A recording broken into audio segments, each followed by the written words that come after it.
Can somebody explain to me in crayon eating terms why I make over 3 times the federal minimum wage and I cannot afford to live? I literally just checked my bank account. I am so broke. And I don't know what I'm doing with my life. I'm a broke bitch, and I can't go far, cause you know I can't afford it anyway. Here, take it. You said you need it, take it. Nah, I'm just kidding. I need that shit too. I'm an American, bro. According to 2021 stats, the average hourly earning is about $11 around the entire US. Now, obviously, that can be broken down specifically where you live and per location. But in the grand scheme of things, this is the case for the majority of people in this country. And with that little amount of money being brought in, if you're working 40 hours a week, even 50 to 60, many Americans, with inflation going up and everything, the cost of living even skyrocketing every single year, many Americans have less than $500 in their savings account. Which means if anything happens, even a small, broken tooth, your pet has to go to the doctor, even if you miss 1 or 2 days of work for being sick, you will literally lose every single thing you have within 1 month's time. That is the case for about 3/4 of every single person you know, according to these stats. And with as much life as I've lived in the short 24 years I've had on this earth, I've seen that be pretty much true. I mean, I was that way for not too long ago, and if you watched the last video I posted, I was luckily able to somehow scrape by over the last couple of years to kind of get up on my feet more than I was before. But with that being said, with how little money most Americans have, that means the majority of them don't expect to ever retire. With the realistic stats being that about 25% of all people over the age of 50, as of right now, don't expect to ever retire, and will have to slave away working for the rest of their lives. Oh, look, it's a picture I took of you the first time I ever came here. Ah, look at you, so young and happy. Where do the years go? And some of you might think that's an extreme sounding example saying that they're slaving away their lives. But to be completely honest, a lot of people, at least in this country, feel that exact way. With about 45% of people wouldn't even wish their jobs on their worst enemy. And as bizarre as that sounds, I mean, that's exactly how I felt when I worked my last few jobs. So I don't blame them for feeling that way. If you've ever worked a corporate structure job, the way you have to suck up to the man, and the way that these organizations expect you to put in 60 hours a week, overtime, and then they'll give you pizza parties instead of bonuses. I mean, we've all heard that joke around. That's like a meme for a reason, And I myself have tried to go down the path. If I just work hard, if I show up on time, if I do the extra tasks, if I pick up where everybody else slacks, I'll get the manager position, and I'll be able to get the overtime bonuses, and I'll be able to get everything I need to actually become not just successful, but actually stable, And to be honest, no company has ever been able to truly provide me that. Now, you might say I was always working at the wrong companies, but a few of those companies were some of the Fortune 500 companies, and if they can't provide you that, who really can?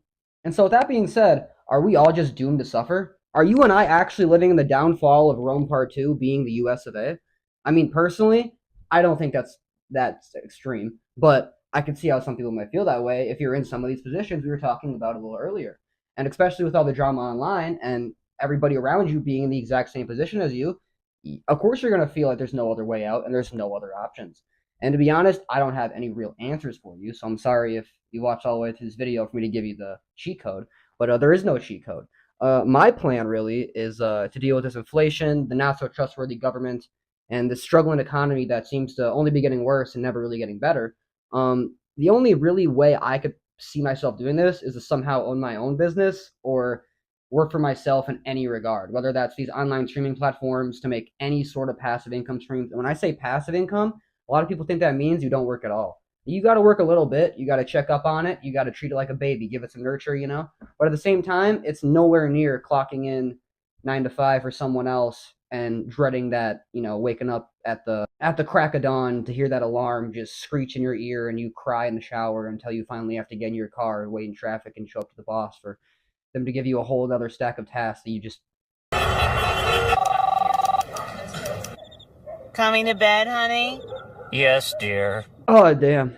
Also, if you've ever heard of anything about investing, one of the number one things they say is to diversify your income. So if you only have one job, and if you get fired from that one job, I mean, let's be honest, that's not really the best idea. You should probably have, I'm not saying you have to have 2 or 3 jobs. Maybe have a little side hustle. Maybe, for 1 month a year, you you find your hobby. And a lot of people think to start your side hustle, you got to do a bunch of crazy things. You could just pull your phone up like I'm doing right now. I'm doing this on my iPhone SE, which is like 6 generations old. And I mean, it's not perfect, but it works. You know, you guys are seeing this. This mic was like $15. I'm sorry, this audio quality isn't as good as it could be, but we're gonna get there one day.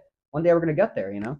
But personally, I think to actually get by and survive in this world that we're living in this economy, I guess, if you want to go that deep and just talk about straight up money, you have to just accept the unknown and just really accept that I might not even live till retirement age. Who knows? So, you know, and then not only that, but who knows what could happen next? Maybe a lot of people think negatively and say maybe I could have an accident happening and then I could lose all my money. Maybe you could have something good happen to you and you could be one of those, boom, there, now you're on your feet. Either way, these are just my thoughts on the struggling economy right now and about how literally every single person is broke. And I've been constantly seeing these videos of just very genuine people just talk about their struggling situations. And I've been there, man. I feel like we're all there, you know? And I feel like it's good to kind of talk about this and have like build some sort of course of action on how we can solve this. Not that any of us can individually, but maybe if we come together, we can find some sort of a solution. Anyway, though, comment your thoughts, opinions in the comments. Thank you so much for watching to the end of the video. And yeah, so if you like this type of stuff, if you rock with what I'm doing over here, it will mean the world if you could hit that subscribe button and all that cheesy stuff that I'm supposed to tell you to do, that if I was a good YouTuber, I would beg you. Anyway, thanks for clicking on my video. I hope I was able to entertain you for the time being. And yeah, check out my Patreon. Check out my Instagram if you want to shoot me a DM or message, talk about anything, or shoot me a couple videos to throw in the beginning of these uploads. Any of that, all that. So yeah, I'll catch you next time and have a good day. And go get some money, bro. What are you doing watching this? You don't have time to watch this. Go get money. You're broke.